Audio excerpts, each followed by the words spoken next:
Alrighty. Well, hello everyone, and thanks so much for joining today. Today we have Lisa Magnan with an IFPG consultant. She's here to talk a little bit about her experience and everything to do with franchising. So, Lisa, thank you so much for joining us today. I really appreciate your time. Oh, thank you for having me, Amanda. So, tell me, diving right into things, tell me a little bit about your background and maybe what inspired you to be a franchise consultant. Well, my background's a little diverse. I started out in public finance, and then from there went to another large company and did licensing for them for their main and their sub account, and then landed in another large company doing sales for them. And that's kind of where my sales journey started. I was inspired to become a franchise consultant because, well, one of the things potential franchisees are drawn to the brands that align with their own integrity. And I believe as an consultant, I have that same alignment, so to speak. I feel like I'm committed to social responsibility, community engagement, and values that lend to emotional connections. And that's exactly what I get being a franchise consultant. I get to fulfill those areas. I also like the idea that candidates become part of a supportive community. And at the end of the day, that just makes me feel wonderful knowing that I'm putting them with a group of people that kind of ends up being like family to them. Oh, I love that. What an interesting background. And then to dive right into franchising. How cool. And you're exposed to tons of different candidates, tons of different brands that are out there. But when you're working with clients specifically, what's your process for understanding their goals, their skills, and maybe their financial needs before you actually bring franchise options to them?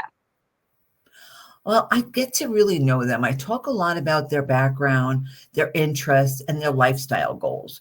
I'm not a salesperson, and I'm really just someone that provides information, education, and coaching on finding the right brand for them. So, really knowing my brands also helps me connect the dots very easily. So, I get to know my client, I get to know the brands, and then it's kind of just an easy road ahead for me in that respect.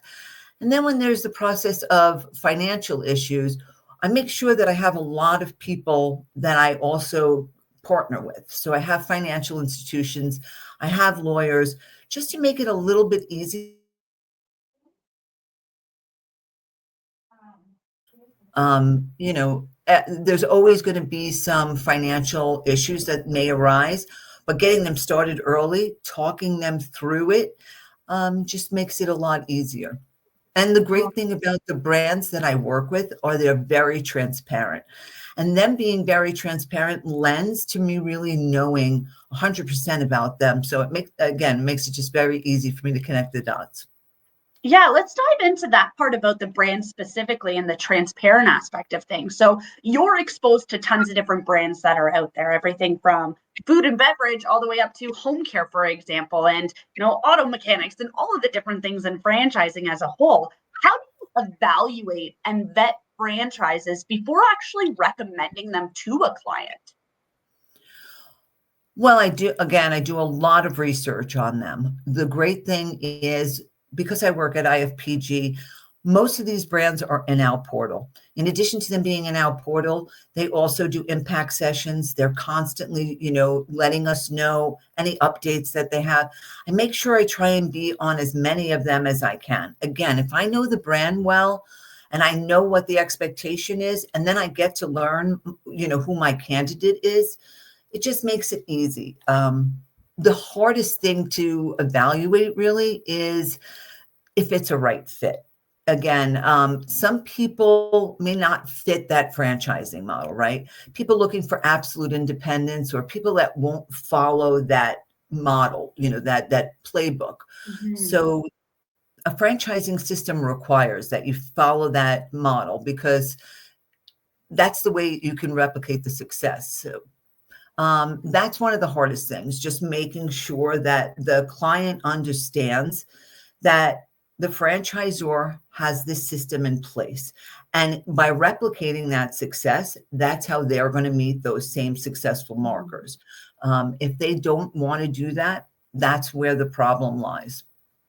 Yeah, absolutely. So tell me a little bit about maybe a challenging experience with a client placement and how did you work through it to find them a good fit? Well, I'm very fortunate in the fact that up until now, I haven't had too much of a difficult time with client placement. Again, I think the hardest thing is the fear factor, right? Clients come in and they're very overwhelmed with everything that's coming at them. They have to make a decision. They're putting out a lot of money and they are not sure of like what the potential risk is. My responsibility is kind of to be a partner to them, to make sure that I'm walking them through everything as we move along in the process too. Um, I'm providing them with great options by knowing the brands really Mhm, well. But I'm also helping them mitigate some of that risk by knowing the FDD. So I can mhm, also help them understand those levels as well. And then the big part is I always keep in mind that I remind them why they came to me initially. They came to me with a certain amount of skill sets. What happens in when people get afraid is they forget that. So I just kind of remind them about those conversations that we had early on and what they're bringing to the table as well. But the only way I can really achieve, having these great mhm. relationships is by being kind of altruistic with my clients too. I mean, my Yeah. goal again is to partner with them and give them the brand that works best for them. Sometimes that Mhm. always can't be accomplished, but for the most part, if I, again, am very altruistic and honest and I keep them apprised as we move along, that may be the reason why I don't have too many bad experiences. I also think diving into it a little bit more that you're taking the time to actually get to know the candidate as a whole, knowing about even these challenges that could potentially come up before they even become a challenge. And that I think is, I mean, kudos to you for being able to do all of that and dive so far into details. But it also shows that when you go to present the different brands, that you've done your research appropriately. You know your candidate so well that these brands that you're introducing them to, you know that there's going to be synergy to a degree, and it's up to that candidate, of course, to go through the process. But if consultants aren't taking the time to get to know their candidates, then how are they going to make that good decision on their behalf with presenting the right ones? What do you do in the case of, or I guess, how do you tailor your approach to clients that are coming into this with different varying financial needs and backgrounds? I never really vary my approach. Every one of my clients gets the same respect from me. Franchising, though, fortunately, has many different models. There's home services that franchising that you can do from home. You can do brick and mortar, or you can do a truck and a wrap. The fact that there's different models out there provides me with a lot of opportunities to present to them. In addition to actual franchising models, I have opportunity models as well, where there's no royalty and there's no franchise fee. That's maybe for some people that are just starting out in the franchise world and they don't have those same resources. So again, the great thing about working with IFPG is that I have many brands that meet that criteria. There's several different models, and that allows me to kind of get them into a business if that's what they're looking for, and then eventually grow, whether it's horizontally or vertically within that Very system. cool. You're almost putting together this entire matrix for them. I hope so. That's the goal, is to try and make it easy for them.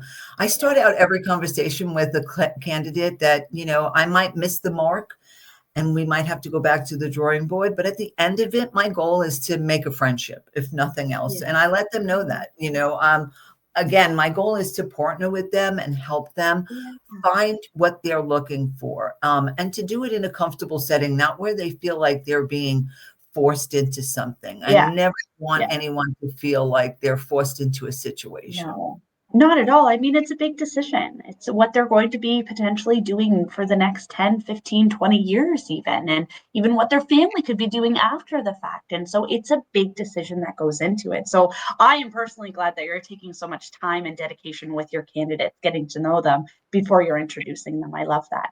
So tell me about a really cool story that you have with one of your clients that you ended up placing them at the right franchise at the right time and they're finding success.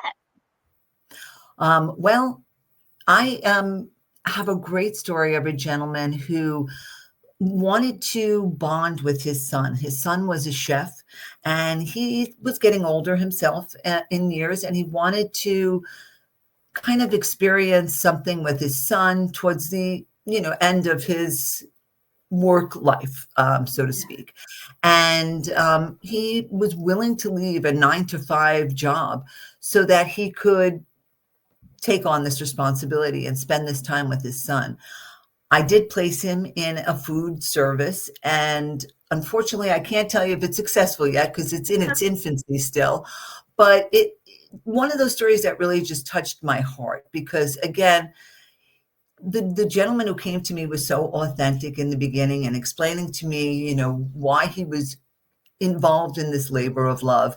And I think it was that authenticity, that vulnerability that he showed me that really made me, lean in and want to help him more than most. And again, I think pride, as we know, is knowing that love is love. And the fact Yeah. that his dad was exhibiting this, for his son, I just was so prideful to be a part of it.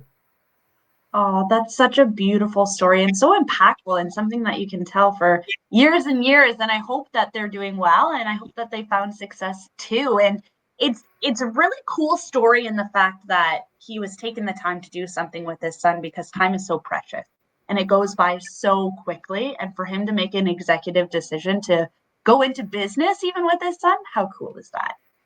I love So that. cool. Yeah. And I So love now last question. Oh, go ahead. Sorry. no, no, that's okay. No, and I just love being a part of the whole thing, just to see Yeah. that kind of relationship between them and, what he was willing to give up and also gain Yeah. as a result. So, yeah, it's just a Absolutely. great experience. Oh, I love that. So, last question for you today, Lisa. What do you believe is the business biggest misconception with franchising? I think the biggest misconception is that if anyone has money, they can have a franchise. Not necessarily the case. Again, a franchising system is the franchisees that they have in their system is as important to a franchise as all the systems that they've also put into it. So it's very important for the franchisor to be just as selective to the franchisee as the franchisee is to the franchisor. So I think that that's the hardest thing to, kind of make people understand. You're vetting each other. I tell everyone that a bad marriage, even for one day, is not something that you want to exist in. So finding that right match is so important because you're going to be spending the next 10 years together, but it's not only important for the franchisee, it's important for the franchisor. That system is Yeah. something that they've built and they've managed along the way. So making sure, again, one bad apple can ruin the crop is not just a saying. It can happen. And the franchisor wants your success as much as you do. So that's a hard thing for people to understand right out of the gate. I think once they get into great systems, they realize that. But a Yeah. lot of people who are not in a franchising system that works well, they do not know that. So Yeah. it's great for me, again, to have great partnerships. I think that everyone that I have worked with is one of those partners that falls into that great line of partnerships, and Schoolie Mitchell being one of them. I mean, just what you guys are doing again with just looking outward into your communities, not just worrying about what your system is providing for people, but what you're providing, and that what you're showing your candidates that are Mhm. applying to you are becoming a part of. It's not just Mhm. about making money, but it's about Yeah. making a difference and changing the landscape a little bit, getting the Mhm. world back to that kind of community feel again. We lost a lot during the pandemic, and hopefully we're on track to get back, Yeah. together and leaning into making each other's lives better.